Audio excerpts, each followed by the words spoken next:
How you doing?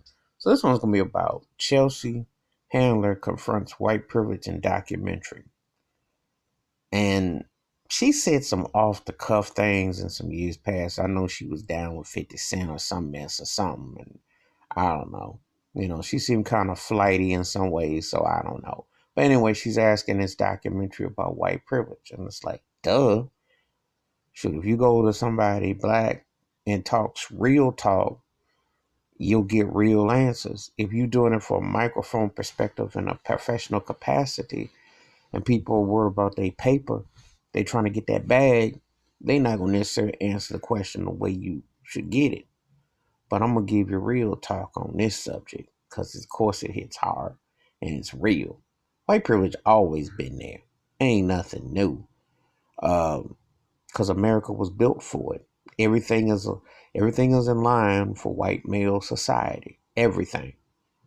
They adapt and do some acting and taking over, but it's about the paper is white, the system set up white, the justice system is set up white. There is no balance.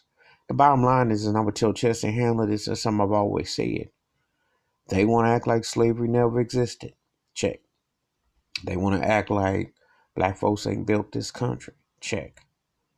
And more importantly, which is the gist of what I always say, the biggest thing with racism is this: they don't share. They don't share. They give you crumbs and a token gesture. They don't share. They don't share. Because if they shared, this would be the greatest country in the world. You wouldn't have to walk around with no dunce make America great cap on or proclaim anything. It would be great if they shared, but white America don't share with black folks. And I'm talking white and black because it is owed to African Americans first and foremost. All other racial groups have not had their tongues slashed, not been auctioned off, not been removed from their name, not have to face blackface, Jim Crowism, etc., and be considered for USA citizens first and foremost, and have to wait on who they want to marry, voting rights, etc. So, yeah. But will they listen? No.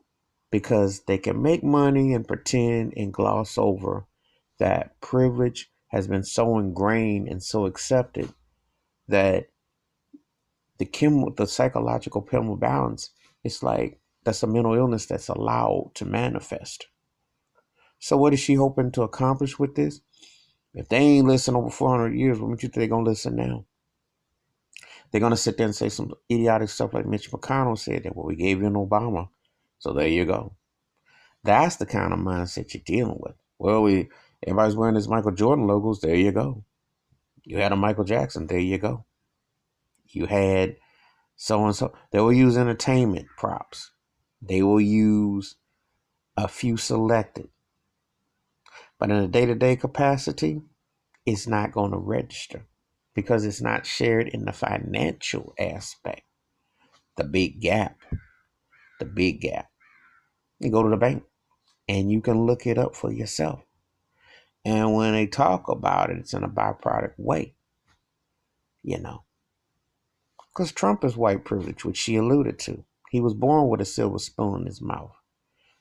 And he has that air. And that arrogant air is allowed to manifest. So when you don't share, they go back to the playground when you're a kid. This is what I always say about the biggest thing with racism in America. Don't share. And they've never acknowledged black people properly at all. Not at all. Not even close. For if you did, your shame would be so much that you would have to redefine all institutions, school system, studies, health, wealth, class, the whole nine would be on par. And it's never been on par. So that's my take about Chelsea Handler confronting white privilege in the documentary. But is she going to go the whole nine? Will she ever get real answers? No. Because white America don't share. Not the way it should. Not to be the so-called richest country in the world and in denial and the mental illness about slavery and its impact, which is still felt in 2019 and onward. Yeah, that's my take. That's real talk. Give me your thoughts, your takes on that. Hit the like, subscribe, and the bell rings for a new video. You have a good day. Peace.